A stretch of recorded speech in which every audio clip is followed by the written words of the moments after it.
Eli Manning were calling the game on ESPN2 as only they can, and here is what they saw last night. So maybe a little play action shot here for a touchdown. Lions to go up early. And that's about what I know. A run up the middle for 1 yard. Yep, nice call, Romo. Nice call. Yeah, I mean, I felt like the Packers were listening to Eli, you and I, our conversation on Friday about we got to come out and run the ball. I think our conversation was bugged, you know, kind of like the Patriots used to do back in the day. Every time I played against New England, I used to go and talk to my receivers like in the shower in the far corner. I'm like, don't talk about a play next to my locker because I know it's bugged. I know it's got a hot mic in there. Hey Peyton, hey Eli. My teammate Cam Brait just asked me the other day, he goes, Rob, I have a serious question. He goes, do you ever watch film? And I said, no, I don't. I just run by guys. If I'm feeling good, I'm feeling good. Jay Cutler watching the show. Oh, I like that. Thank you, Jay. Jay, you went to Vanderbilt. My guess is you could probably figure it out. It is not TB12 water. How about that? Oh, about that throw. It's backwards, right? He can be pointed the other way, throwing across his body. His arm is elastic. He can make all those throws. I'm jealous of Aaron Rodgers. At that time, Peyton had come out of the area that we had, you know, in the back there from the thing. And as soon as that curtain moved, it was like Stone Cold Steve Austin with the glass break, you know. His big-ass head, Eli, you've seen it before, I'm sure, 100 times. As soon as it hits that public area, there's a buzz, you know. Ooh, Eli, or Peyton Manning, yeah. Peyton Manning, especially in French Lick, Indiana. I mean, these people, Jesus Christ might as well just walked out from behind the curtain, you know what I mean? I mean, that just happened. This is a great time to go to bed. It's a great night. It's a great day to be alive. I can't thank you guys enough. Eli, Peyton, you're the best. Pat McAfee. It's hilarious. I tell you what, boy, do they love talking about Peyton's head. They do. They do. Eli calls it a 5-head, not a 4-head, right? That's a pretty good name for it. All right, from the 5-head, now to our half-hour headlines. Welcome back, Aaron and the defense. Green Bay back to form a dominant second half against the Lions on Monday Night Football. Aaron Rodgers threw for 4 touchdown passes, and Aaron Jones caught 3 and ran for another as the Pack got their first win of the season, 35-17 over the Lions. Rodgers completes 81% of his passes for 255 yards with no picks.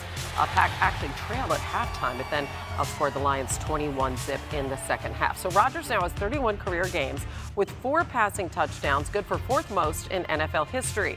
And some familiar names are ahead of him on that list, including the newly retired Drew Brees, the still superb Tom Brady, and guy you just saw, Peyton Manning.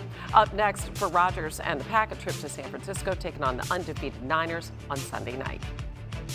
Hannah, as for some quarterbacks who are on the mend, Carson Wentz spraining both of his ankles in the Colts' loss to the Rams. His status for Indy's Week 3 matchup against the Titans currently up in the air. Dolphins quarterback Tua Tagovailoa said to be in a good deal of pain due to his rib injury suffered in the first quarter of the Dolphins' loss to the Bills. Brian Flores says Tua is currently day-to-day. And finally, there's Andy Dalton, who suffered a knee injury on Sunday. The Bears have said that he will remain the starter if he is healthy. The Warriors' Klay Thompson, who's missed the last 2 seasons due to a torn left ACL and torn right Achilles, is on pace for the upcoming season. The exact timetable to be determined, but he is expected to participate in various controlled drills during training camp. Also, James Wiseman is expected back with the timetable also TBA. Now, the Warriors currently have the 4th shortest odds to win the title this upcoming season, according to Caesars Sportsbook. The only teams ahead of Golden State are the Nets, the Lakers, and the defending champion Bucks. Warriors season begins in LA against the Lakers on October 19th. The Royals grabbing the opener, the doubleheader with Cleveland by a score of 7-2. Hunter Dozier and Andrew Benintendi hit 2-run homers. The biggest blast coming from Salvador Perez, who crushed his 46th home run of the season. He's tied for the major league lead in home runs. It becomes the RBI leader with 113.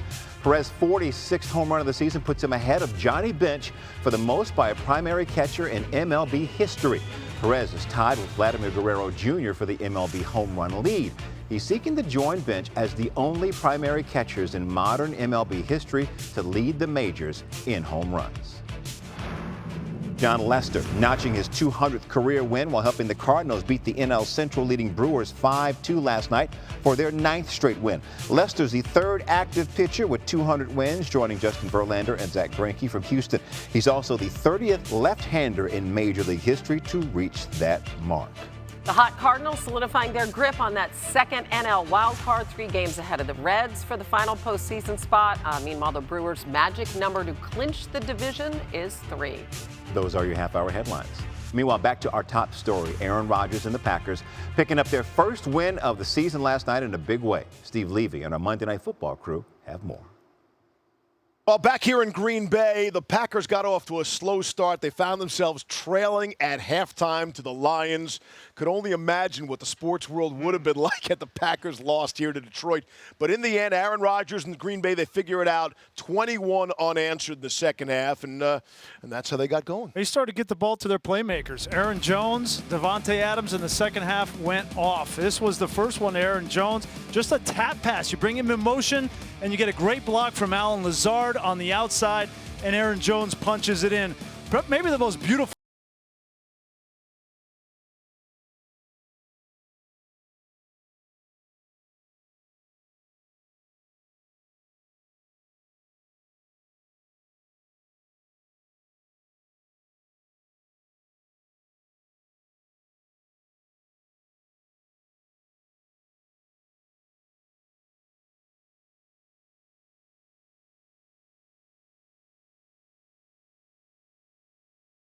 throw of the night for me was this one to Devontae Adams on 3rd and 12. Had to have it. They got man coverage on the outside.